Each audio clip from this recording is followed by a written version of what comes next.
Students, can you here my voice? बच्चों मेरी आवाज आ रही है? आर्या, आर्या मेरी आवाज आ रही है बेटा? Okay, hands down. Okay, let's start. हम लोग पढ़ने वाले हैं हिंदी रिमझिम का पार्ट 4, नन्हा फनकार। देखते हैं नन्हा फनकार मीन्स होता क्या है। नन्हा, देखिए सबसे पहले तो हम पार्ट की मीनिंग जानेंगे कि नन्हा फनकार की मीनिंग क्या होती है। सबसे पहले देखते हैं नन्हा। नन्हा मीन्स क्या होता है बच्चों? नन्हा मीन्स छोटा। नन्हा मीन्स क्या होता है? छोटा। और सेकेंड वर्ड है फनकार। फनकार मीन्स होता है कलाकार। फनकार मीन्स क्या होता है? कलाकार।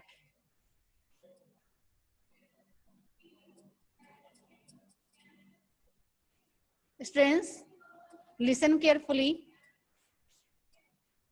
Otherwise I will ask you. मैं तुम लोगों से पूछूंगी भी, जो मैं बता रही हूँ ना, मैं बाद में पूछूंगी भी, तो ध्यान से सुनिए। फनकार मीन्स होता है कलाकार और नन्हा मीन्स होता है छोटा, यानी छोटा।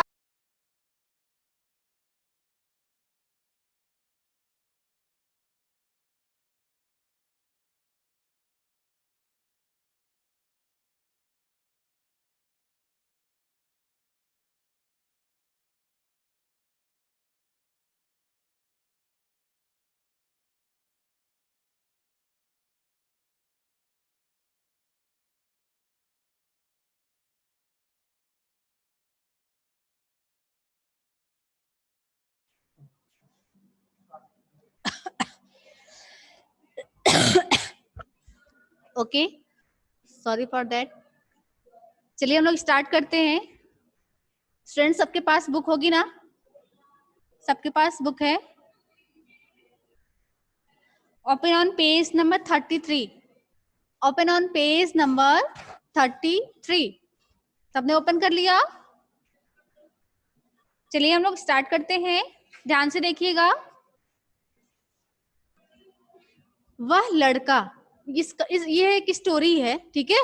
इसमें एक छोटा सा बालक रहता है जो कलाकारी में माहिर है और उसके पिताजी जो हैं वो अकबर के समय के बहुत अच्छे कलाकार रहते हैं, ठीक है। और ये जो बालक है वो गुजरात का रहने वाला है। कहाँ का रहने वाला है? गुजरात का। लेकिन उसका जो जन्म है, जैसा कि मैंने बताया कि उसके पिताजी अकबर के दरबार में अकबर के यहाँ कलाकारी का काम करते थे, ठीक है। तो वो वहां आकर बस गए, यानी आगरा आगरा आकर के वो बस गए। इसलिए इस बच्चे का जो जन्म हुआ वो आगरा में हुआ। उसका अपने गांव से कोई लेना देना नहीं था, यानी गुजरात से उसका कोई लेना देना नहीं था, क्योंकि उसका जन्म आगरा में ही हुआ था और वह कभी वहां गया ही नहीं, ठीक है। अब देखते हैं इसमें क्या है। वह लड़का एक चौकोर लाल पत्थर के पास बैठ गया। वो छोटा सा बालक एक चौकोर लाल पत्थर पे, चौकोर, चौकोर मीन्स होता है वर्गाकार। चौकोर मीन्स वर्गाकार। अब वर्गाकार क्या होता है? चार कोनों वाला। चौकोर मीन्स चार कोनों वाला। वर्गाकार जिसमें चार कोने होते हैं ना, देखिए ये है वर्गाकार जिसमें ये चार कोने हैं, इसी को हम चौकोर बोलते हैं, ठीक है। आ रहा समझ में? ओके, तो ये जो लड़का है ना वो चौकोर लाल पत्थर के पास बैठ गया। उसने जल्दी जल्दी कोई प्रार्थना बुदबुदाई और छेनी हथौड़ा उठाकर अपने काम में जुट गया। जिस प्रकार से कोई दुकानदार या कोई कलाकार जब अपना कार्य प्रारंभ करता है तो सबसे पहले क्या करता है? अपने प्रभु को याद करता है, ईश्वर की प्रार्थना करता है। मान लीजिए आप सपोज दैट आप एग्जाम में बैठे हैं तो सबसे पहले भगवान को प्रार्थना करते हैं ना कि हे भगवान बहुत अच्छा हो जाए, हे भगवान अच्छा हो जाए, करते हैं ना आप लोग? आ तो ठीक वैसे ही वो जो छोटा सा बालक है वो अपना काम शुरू करने से पहले भगवान प्रार्थना करता है, मन में बुदबुदाता है। बुदबुदाना मीन्स क्या? मन में कुछ याद करना, ईश्वर को याद करना।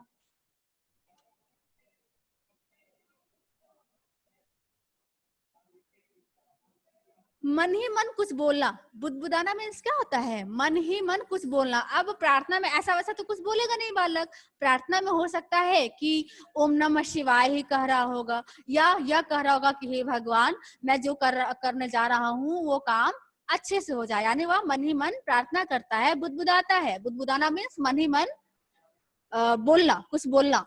और छेनी हथौड़ी उठाकर अपने काम में जुट गया, मन ही मन भगवान को प्रार्थना किया और छेनी और हथौड़ा उठाकर, ये एक इंस्ट्रूमेंट है। छेनी जो होता है वो लोहे का बना होता है, इस आकार का होता है। छेनी जो है, ये जो नीचे होता है ना शार्प होता है, बहुत तेज होता है, धारदार होता है। यह छेनी इस टाइप का पूरा पूरा इसका जो बॉडी होता है वो लोहे का होता है। और जो हथौड़ा होता है ना, उसका जो हैंडल होता है, हाथ से पकड़ने वाला होता है वो लकड़ी का होता है, और इसका जो मारने वाला होता है हैमर, वो लोहे का होता है। तो ये जो कि कलाकार है, अब उसका अपना वो है ना मारने वाला, तो छेनी को रख करके और हथौड़े से मारता है, तो वह उस काम में, अपने काम में जुट जाता है, लीन हो जाता है। कुछ दिन पहले ही उसने इस पत्थर पर घंटियों की कतारें और कड़ियां उकेरना शुरू किया था। अब जो बालक था वह कुछ ही दिन पहले यह काम सीखा था या सीख रहा था। कुछ ही दिन पहले की बात है, ये कुछ ही दिन पहले की घटना है, वह सीख रहा था। और उस घंटियों पर, यानी पत्थर की जो बनी हुई घंटियां थी, उस पर कतारें, यानी कतार मीन्स लाइन, कतार मीन्स लाइन या पंक्ति। कतार मीन्स होता है पंक्ति या लाइन, यानी सीधी सीधी लाइन, या तो ऐसे हो सकता है या फिर ऐसे हो सकता है, सीधी सीधी लाइन। अब वो कतारें और कड़ियां उकेरना, कड़ियां मीन्स होता है गोल या अंडाकार, कड़ियां मीन्स होता है गोल या अंडाकार। और उकेरना, उकेरना मीन्स होता है किसी पत्थर या लकड़ी पर कुछ बनाना।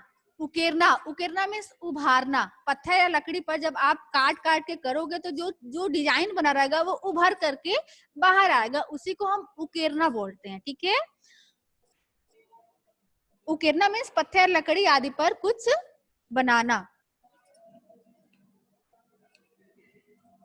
उकेरना मीन्स पत्थर या लकड़ी आदि पर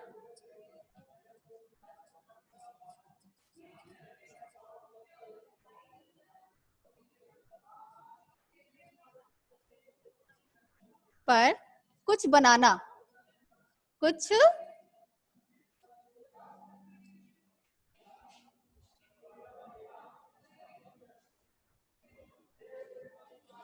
बनाना। क्लियर? यानी उकेरना मीन्स होता है पत्थर या लकड़ी आदि पर कुछ बनाना या उभारना या उभरना। ठीक है, तो आगे देखते हैं। यानी कुछ दिन पहले उसने इस पत्थर पर घंटियों की कतारें और कड़ियां उकेरना शुरू किया था। यानी वह जो बालक है वह कुछ दिन पहले घंटियों पर लकीरें खींचना और अंडाकार या गोलाकार आकार देना, और उसपे बहुत सारी चीजें वो करता था, शुरू किया, प्रारंभ किया। लड़के ने एक अधबनी अधूरी घंटी पर छेने की नोक टिकाई। अब देखिए, लड़के ने एक अधबनी अधूरी, यानी अधबनी मीन्स आधा बना हुआ, अधबनी मीन्स क्या होता है, आधा बना हुआ। हाँ, यानी आधा बना हुआ अधूरी घंटी पर छेनी की नोक, जो छेनी का जो नीचे का पॉइंट होता है, नोक होता है, शार्प धारदार जो उसका नीचे वाला नुकीला चीज होता है, वह उस पर टिकाता है, रखता है, और सावधानी पूर्वक हथौड़े से घंटी पर नक्काशी करने में जुट गया।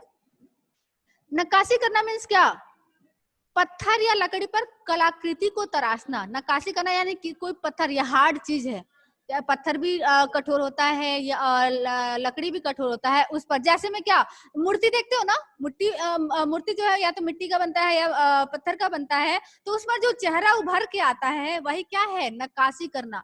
या फिर लकड़ी का ही कुछ देखते हो, लकड़ी किसी किसी के यहाँ शीशा देखा होगा, उसमें डिजाइन बना होगा, वो जो डिजाइन बना होता है वही नक्काशी का रूप लेता है, नक्काशी करना उसको कहते हैं। ठीक है, आ रहा है समझ में कुछ?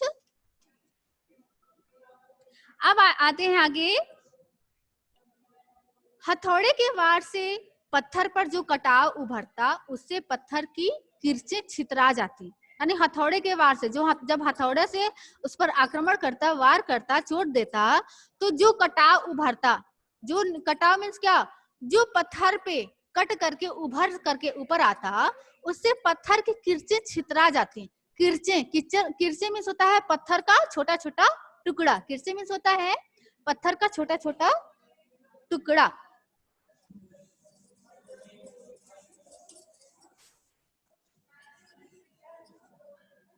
किरचे मीन्स होता है पत्थर का छोटा छोटा टुकड़ा। और छितराना मीन्स होता है फैलना या फैलाना या बिखरना। छितराना मीन्स बिखरना या फैलना, बिखरना या फैलना।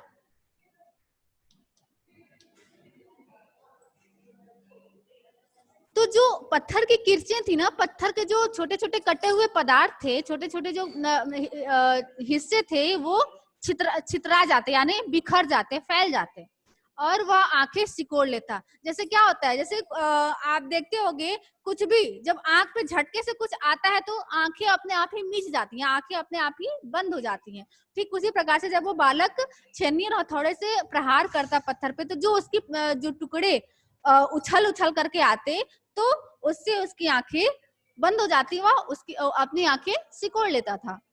साथ साथ धीमी आवाज में वह कुछ गुनगुनाने भी लगता। जैसे क्या होता है, जैसे हम लोग पढ़ते रहते हैं और कुछ मन में आता है तो अंदर ही अंदर गुनगुनाने लगते हैं, या कुछ काम करते हैं तो कुछ सिंगिंग गुनगुनाने लगते हैं, कुछ गाना गाने लगते हैं। ठीक उसी प्रकार से वह भी बच्चा जो है वह कुछ गुनगुनाने लगता है, काम करता रहता है और धीमी आवाज में कुछ गुनगुनाने लगता है।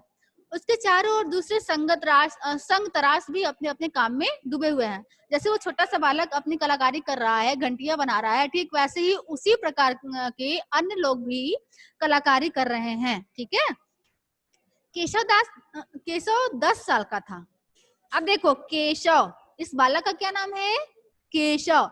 या कितने साल का है, 10 साल का है। केशव 10 साल का था और अभी अपना काम सीख ही रहा था।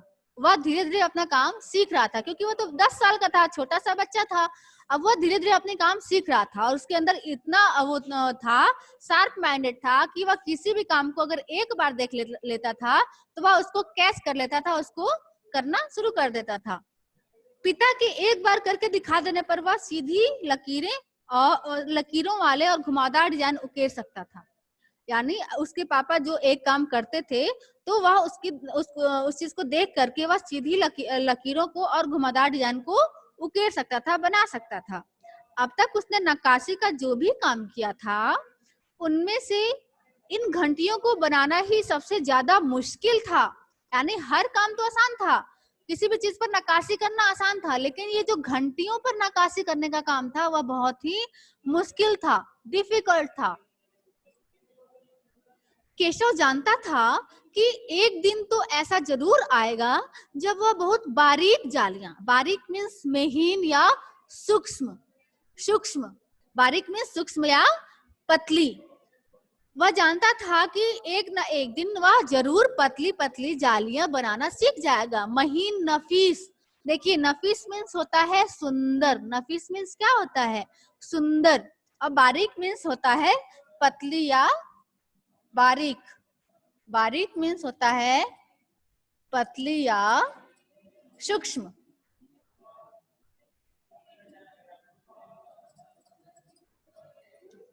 अब है नेक्स्ट नफीस। नफीस मीन्स होता है सुंदर। नफीस मीन्स क्या होता है, सुंदर।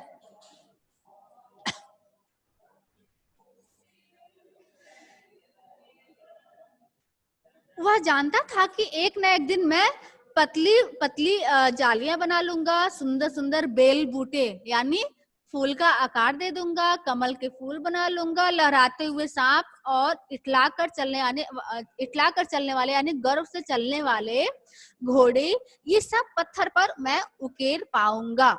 उसको खुद पर इतना विश्वास था, आत्मविश्वास था कि मैं इतने कठिन चीजों को मैं कर लूंगा। देखो, आत्मविश्वास सबसे बड़ी चीज होती है, कॉन्फिडेंस सबसे बड़ी चीज होती है, जो उस बालक के अंदर कूट कूट कर भरा हुआ था। और यही सबके अंदर होना चाहिए, आप लोगों के भी अंदर होना चाहिए, विश्वास, आत्मविश्वास। ठीक है, लेकिन आत्मविश्वास बहुत लोगों के अंदर नहीं होता। ऐसा होता है, उत्तर आते हुए भी टीचर पूछते हैं, आपको आता रहता है, लेकिन आपको ये लगता है कि नहीं मैं गलत हूं, आप नहीं बता पाते हैं, तो यह कॉन्फिडेंस नहीं है। ठीक है, अब है कई साल पहले जब वह पैदा भी नहीं हुआ था, उसके माता पिता गुजरात से आगरा आकर बस गए थे। जब बालक यानी ये केशव जो है अभी पैदा भी नहीं हुआ था, तब उसके पिता जो हैं, जो कलाकार रहते हैं, बहुत अच्छे कलाकार रहते हैं, वो गुजरात से आकर के आगरा में आकर के बस जाते हैं। बादशाह अकबर उस वक्त आगरा का किला बनवा रहे थे। जब केशव के पिता आगरा आए, उस समय अकबर जो है बादशाह मीन्स राजा अकबर जो है वह आगरा में किला बनवा रहे थे, लाल किला बनवा रहे थे, और केशव के पिता को यही काम मिल गया। केशव के पिता को यही काम मिल गया, यानी कलाकारी का, नक्काशी करने का काम केशव के पिता को मिल गया। केशव का जन्म भी आगरे में ही हुआ था। जैसा कि उसके पिता आगरा आ गए थे गुजरात से, तो आगरा में ही केशव का जन्म हुआ था। उसे गुजरात के पुश्तैनी गांव जाने का तो कभी मौका ही नहीं मिला। उसकी पैदाइशी जो है वह आगरा की है, और वह अपने पुश्तैनी गांव यानी पूर्वजों का जो गांव होता है, पुश्तैनी मीन्स पूर्वजों का जो गांव होता है, वह वहां पर कभी उसको जाने का मौका ही नहीं मिला। आगरे की गलियां और अब सिकरी, यानी वह आगरा में पैदा हुआ था और आगरे की गलियों में ही वह घूमा करता था। और अब सिकरी जो है एक छोटा सा शहर है, आगरा में एक छोटा सा शहर है। ठीक है, वो वहीं पर उसका घर था, सिकरी, बस यही उसका घर था, यानी आगरा और सिकरी का वही उसका घर था, यानी जाना पहचाना जगह था। चारों ओर हो रही छेनी हथौड़ी की ठक ठक खड़खड़ के बीच केशव को किसी के कदमों की आहट भी न सुनाई दी। इतनी आवाजें चल रही थी वहां पर, इतने संग तराश लोग अपनी नक्काशी कर रहे थे। इतना पत्थरों की आवाज, खटखट और ठक ठक इतनी आवाज आ रही थी हथौड़े की और छेड़ने की, कि उसके आगे किसी की कदमों की आहट भी नहीं सुनाई दी, किसी की आवाज भी नहीं सुनाई दी कि कौन आ रहा है कौन जा रहा है। वह सब लोग अपने कामों में लीन थे। इसलिए अचानक कानों में एक आवाज पड़ने पर वह चौंक गया। वह तो अपने कामों में लीन था। अब जैसे ही उसके पास कोई व्यक्ति की आने की आवाज उसको लगती है, तो वह चौंक जाता है। तो उधर से माशा अल्लाह कोई बोलता है, माशा अल्लाह ये घंटियां कितनी सुंदर है। वह उधर से कोई व्यक्ति की आवाज आती है कि ये घंटियां कितनी सुंदर है, तुमने खुद बनाई है। वह व्यक्ति पूछता है उससे, उस बालक से, कि तुमने खुद बनाई है। अब देखिए वो बालक क्या कहता है। पीछे मुड़कर केशव ने आंखें उठाई। पीछे जैसे पीछे से आवाज आती है, केशव पीछे मुड़ता है, नजरें उठाता है, और उसे एक आदमी दिखता है। वह जैसे ही नजरें पीछे उठाता है तो एक उसको आदमी दिखाई देता है। बेशक मैंने ही ये घंटियां बनाई हैं। वह कहता है कि बेशक, बिल्कुल मैंने ही ये घंटियां बनाई हैं। क्या मैं आपको पत्थरों पर नक्काशी करता नजर नहीं आ रहा? देखो, अकड़ की आवाज में बोल रहा है कि क्या आपको मैं पत्थरों पर नक्काशी करता नजर नहीं आ रहा हूँ? देखते नहीं, मैं ही पत्थरों को तराश रहा हूँ। वह कहता है कि आपको दिखाई नहीं देता है कि मैं ही इन पत्थरों पर नक्काशी कर रहा हूँ?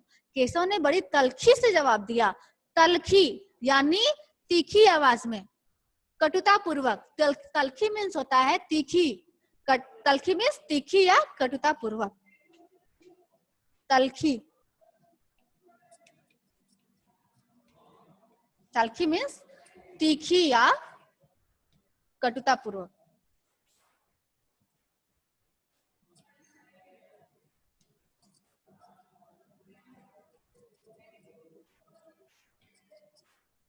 बहुत जैसे नहीं कर्कश कर्कश आवाज में बोलना, वह तो बहुत रूडली बोलता है। बालक रिप्लाई करता है कि आपको दिखता नहीं है कि मैं ही इन पत्थरों पर नक्काशी कर रहा हूँ। केशव ने बड़ी तल्खी से जवाब दिया, बड़ी कटुता से जवाब दिया। तो वह व्यक्ति कहता है, दिखता तो है पर तुम इतने छोटे लगते हो ना। वह व्यक्ति बोलता है कि दिखता तो है लेकिन तुम इतने छोटे हो कि हमको विश्वास ही नहीं हो रहा है कि तुमने नक्काशी किया है। वह आदमी हंसते हुए बोला कि तुम इतने छोटे हो, मुझे नहीं लगता है कि तुमने यह किया होगा। तो वो लड़का बोलता है, मैं 10 साल का हूँ, मैं छोटा नहीं हूँ। बोलता है, अपने आप पे प्राउड फील करता है, गर्व गर्व महसूस करता है, कहता है कि मैं छोटा नहीं हूँ, मैं 10 साल का हूँ। 10? अच्छा। वो व्यक्ति कहता है 10? वो आश्चर्य के साथ कहता है 10? अच्छा। वह आदमी पास पड़े पत्थर पर बैठते हुए बोला, जहां पर लड़का जो है, क्या नाम है उसका, केशव, जहां पे नक्काशी कर रहा होता है वहीं पर एक पत्थर रखा हुआ होता है, वहीं पर वो व्यक्ति आकर के उस पत्थर पर बैठ जाता है। तब तो काफी बड़े हो। देखो व्यंग कस रहा है वो व्यक्ति, कह रहा है तब तो काफी बड़े हो, व्यंग कर रहा है, कमेंट कर रहा है वो व्यक्ति। मैंने भी 13 साल की उम्र में एक लड़ाई में हिस्सा लिया था। वो बताते हैं अपने बारे में, वो व्यक्ति बताता है कि तुम 10 साल के हो, 10 साल में इतनी अच्छी अच्छी चीजें बना ले रहे हो। मैं भी जब 13 साल का था तो मैं अपनी उम्र में लड़ाई में हिस्सा लिया था, मैंने लड़ा था। अब केशव उस आदमी को अच्छी तरह देख पा रहा था। अब जो है केशव जो है उस आदमी से अब अच्छी तरह से बातें कर रहा था, क्योंकि अब काम हम छोड़ दिया था, जैसे नक्काशी करना वो छोड़ दिया था। हाथ हथौड़ा छेनी रख करके वह उस व्यक्ति से बातें करने लगा। उसकी उम्र रही होगी 30 से ऊपर। जो व्यक्ति केशव से बातें कर रहा था, उस व्यक्ति की उम्र जो है 30 से ऊपर थी, 30 से एबव था। कद मंझोला था। मंझोला मीन्स मझला, यानी ना छोटा ना बड़ा, मझला बीच बीच वाला। मझला नाम सुने हो? मीडियम या मिडिल सुने हो ना, बीच वाला। मंझोला मीन्स होता है ना छोटा, ना खूब ज्यादा छोटा, ना खूब ज्यादा बड़ा, यानी बीच बीच वाला, उसको हम कहते हैं मंझोला। तो उसका कद जो हाइट है, उसकी जो लंबाई है वो मंझोला था। वह सफेद अंगरखा मीन्स होता है घुटने तक का पहनावा, लंबा सा घुटने तक का पहनावा। देखो ये व्यक्ति घुटने तक का पहनावा पहना है ना, यहाँ देखो, यहाँ ये देखो, ये घुटने तक का पहना है ना, इसी को हम अंगरखा बोलते हैं, यानी घुटने तक का लंबा सा पहनावा, जिसको हम अंगरखा बोलते हैं। और पैजामा पहने हुए थे, यानी वह व्यक्ति जो है सफेद अंगरखा पहना हुआ था, लंबा सा कुर्ता पहना हुआ था और पैजामा पहना हुआ था। उसके लंबे बाल गहरे लाल रंग की पगड़ी में अच्छी तरह से ढके हुए थे। जो उसके बाल लंबे लंबे थे और वो लाल रंग की पगड़ी ऐसे पहना हुआ था कि उसके बाल उस पगड़ी से अच्छी तरह से ढक गए थे। लगता है कोई बहुत बड़ा आदमी है। केशव अपने मन में सोच रहा है कि लग रहा है कि यह कोई बहुत बड़ा आदमी है, पगड़ी पहने हुए है, अंगरखा पहने हुए, पजामा पहने हुए है, लग रहा है कि यह बहुत बड़ा आदमी है। केशव ने उस आदमी के गले में पड़ी बड़े बड़े मोतियों की माला और उंगलियों की अंगूठियों को देखते हुए सोचा। वह टॉप टू बॉटम उस व्यक्ति को, केशव जो है उस व्यक्ति को टॉप टू बॉटम यानी ऊपर से नीचे तक देखता है, अच्छे तरीके से देखता है और सोचता है मन में कि अरे यह तो व्यक्ति जो है मोतियों की माला पहन रखा है और उंगलियों में अंगूठियां पहन रखा है और लंबा सा इसने कुर्ता पहन रखा है, पजामा पहन लिया, सिर पे पगड़ी पहन रखा है। लग रहा है कि यह कोई बहुत बड़ा व्यक्ति है, बहुत बड़ा आदमी है। तीखी नाक, बड़ी बड़ी आंखें, होठों को ढकते हुए नीचे की तरफ आती घनी मूछें। फिर उसकी नजर जो है उस व्यक्ति के फेस पे जाती है, चेहरे पे जाती है। देखता है कि तीखी नाक है, यानी नाक जो है खूब तीखी है, नुकीला है, बड़ी बड़ी आंखें जो है खूब बड़ी बड़ी हैं, होठों को ढकते हुए नीचे की तरफ आती घनी मूछें, और उस व्यक्ति की जो मूछें हैं वो ऊपरी होठों को ढके हुए हैं, यानी मोटी मोटी सी मूछें हैं। आदमी ने केशव उस आदमी के व्यक्तित्व का मुआयना कर ही रहा था। मुआयना करना मीन्स निरीक्षण करना, जांच पड़ताल करना। मुआयना करना मीन्स क्या होता है? निरीक्षण करना या जांच पड़ताल करना। अब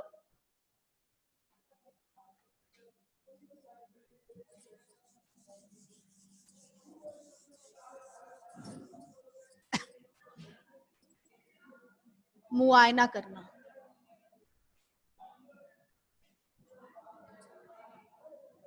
यानी जांच पड़ताल करना। मुआयना करना मीन्स क्या होता है? जांच पड़ताल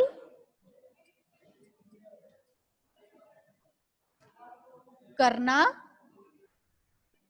या निरीक्षण करना। निरीक्षण करना,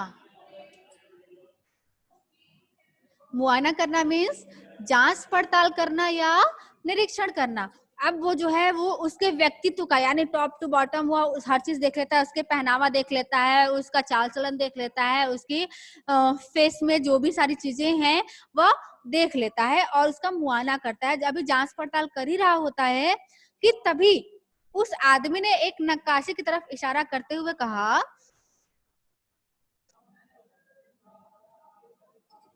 इस लड़ी में अभी काफी काम बाकी है। वहां वो व्यक्ति जैसे ही अभी उसका निरीक्षण कर ही रहा होता है तब तक वो व्यक्ति कहता है कि किसी चीज की तरफ इशारा करते हुए कहता है, संकेत करते हुए कहता है कि इसमें काफी काम बाकी है, यानी अभी यह जो काम कर रहे हो या तो अभी अभी अधूरा दिख रहा है, यानी ये देखो ये तो काम कंप्लीट हो चुका है, ये तो काम कंप्लीट हो चुका है, लेकिन ये जो है इधर घंटियां दिख रही हैं वो अधूरी दिख रही हैं। इन घंटियों की तरफ ये व्यक्ति इशारा करते हुए कह रहा है, ये व्यक्ति इशारा करते हुए इस घंटियों को कह रहा है कि यह तो अभी इसमें काम काफी बाकी है, यानी यह तो अभी अधूरा है।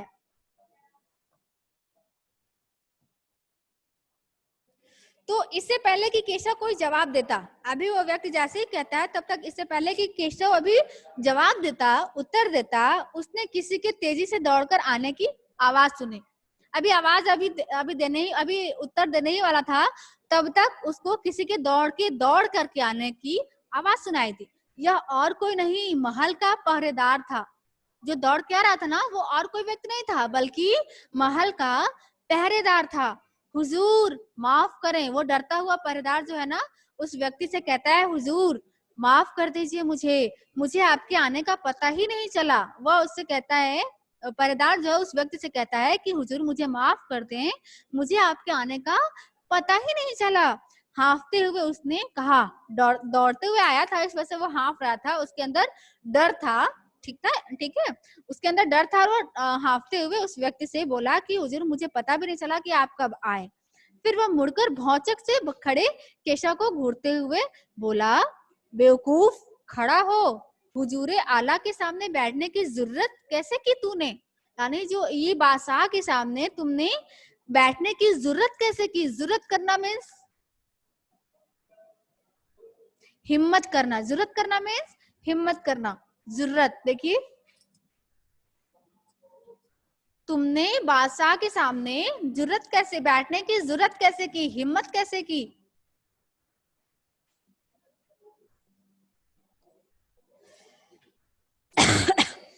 झुककर सलाम कर इन्हें, पहरेदार उस बालक से कहता है, केशव से कहता है कि तुम कैसे इनके सामने बैठ गए, तुमको हिम्मत कैसे हो गई इनके सामने बैठने की, तुम इनको झुक करके सलाम करो, प्रणाम करो, अभिवादन करो। अब केशव का माथा ठनक गया, उसे कुछ समझ में आ रहा था।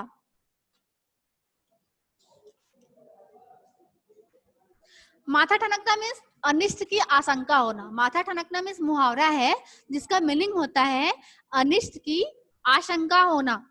अब जो है उसका माथा ठनक गया, उसे कुछ समझ आ रहा था। बदहवासी में छेनी हाथ से छूटकर नीचे गिरी। अब देखिए, बदहवासी मीन्स होता है घबराहट, बदहवासी मीन्स होता है घबराहट, ठीक है। अब घबरा करके छेनी, जैसे ही वह उस पहरेदार की बात सुनता है तो वह घबरा जाता है तो छेनी उसके हाथ से छूटकर नीचे गिर जाती है और वह जल्दी से उठकर खड़ा हो गया। जैसे ही पहरेदार ने कहा कि अरे तुम्हारी हिम्मत कैसे, तुम कैसे बैठे हो, उठ करके सलाम करो, अभिवादन करो, तो वह यह सब सुन करके घबरा जाता है। उसके हाथ में जो छेनी हथौड़ी रहता है वह उसके हाथ से छूट जाता है और वह जल्दी से खड़ा हो जाता है घबरा करके, सकपका करके। अरे कहीं ये बादशाह अकबर तो नहीं, वह मन में सोचता है कि अरे यह कहीं बादशाह अकबर तो नहीं है। यह ख्याल आते ही उसने झुककर सलाम किया और खरगोश किसी कातर नजरों से अकबर को देखने लगा।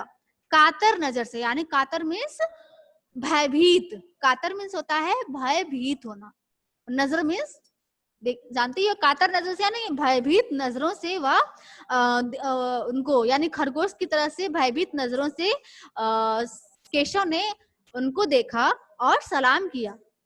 अकबर को पहरेदार की यह दखल अंदाजी भली न लगी, यानी जैसे ही वह बातें कर रहा होता है तब तक वह पहरेदार आ जाता है और पहरेदार के आने की वजह से अकबर जो है उसकी दखल अंदाजी उसको अच्छी नहीं लगती है। उन्होंने खींचकर पहरेदार को वहां से जाने का इशारा करते हुए कहा। खींचकर यानी गुस्सा कर, खींचकर मीन्स गुस्सा कर।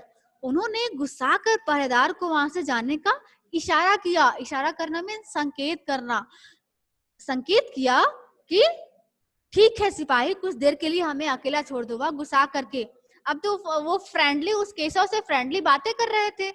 अब जो है पहरेदार आकर के उसके बालक को संकेत दे देता है। अब अकबर को बुरा लगता है कि यह तो हम दोनों के बीच में जो बातें हो रही थी, वार्तालाप हो रहा था, यह तो बीच में आकर के टपक पड़ा है। अब वह गुस्से से कहता है कि ठीक है सिपाही, कुछ देर के लिए हमें अकेला छोड़ दो। अब पहरेदार तो चला गया मगर केशव असमंजस में था। असमंजस मीन्स दुविधा, असमंजस मीन्स होता है दुविधा। वह बड़ी दुविधा में पड़ जाता है कि उसे क्या करना चाहिए, वापस अपना नक्काशी का काम शुरू करे या बादशाह के हुक्म के इंतजार में खड़ा रहे। वह सोचता रहता है कि अब मैं क्या करूं, मैं अपना नक्काशी का काम प्रारंभ करूं या फिर मैं खड़े रहूं। दिल तो उसका अभी भी धक धक कर रहा था। जैसे कोई बड़ा व्यक्ति आता है या फिर कुछ अचानक से कुछ आदमी देखता है तो दिल धक धक करने लगता है ना, पंपिंग करने लगता है ना, तो दिल उसका धक धक करने लगता है। हाँ, पर अब वह डरा हुआ नहीं था क्योंकि अकबर प्यार से उसे देखते हुए मुस्कुरा रहे थे। अगर सामने वाला व्यक्ति अगर हमें देख के मुस्कुराएगा तो हमको अच्छा लगेगा ना, ठीक वैसे ही वो अकबर उसको देख करके मुस्कुरा रहे थे। अब बालक को अच्छा लग रहा था, अब उसके अंदर से डर खत्म हो रहा था। स्टूडेंट्स, आज हमारा टाइम यहीं पर ओवर होता है। पेज नंबर 35 हमारा ओवर होता है। 36, 37 और 38 हम लोग नेक्स्ट डे देखेंगे, ठीक है। अगर आप लोगों को कोई प्रॉब्लम होती है तो आप हमसे शेयर कर सकते हैं। किसी को कोई प्रॉब्लम है स्टूडेंट्स? किसी को, जितना भी मैंने पढ़ाया उसमें से किसी को कोई प्रॉब्लम है? मैंने लिखवा ये वो कॉपी नो मैम। बच्चा आपको लिखने की पड़ी रहती है, आपको कंटेंट भेजा जाता है ना। मैं बार बार कहती हूँ कि मैं जो बोर्ड पे लिखती हूँ बस सुन करके बोलने के लिए, जो चीजें सुन करके जितने अच्छे से लर्न होता है। जैसे मान लो मूवी है, आप फिल्म देखते हो तो क्या फिल्म को कॉपी में लिखते हो? नहीं ना, नो मैम। सुनते हो, सुन करके देखते हो। फिर फाइटिंग, जहाँ पे फाइटिंग होती है उसको देखते हो, नकल करते हो और फाइटिंग करते हो। Yes ma'am. तो क्या उसको लिखते हो? नहीं ना। जो चीजें सुन करके देख करके अच्छे से लर्न होती हैं, लिखने के बाद उतना लर्न नहीं होता, लिखने के बाद तो रिवाइज हो जाता है। आपको बस सुन करके लर्न करना है। और जो भी मैं इसमें बोर्ड पे बता रही हूँ वो मैं आपको कंटेंट के थ्रू दूंगी, ठीक है। और किसी को कोई डाउट है, किसी को कुछ पूछना है?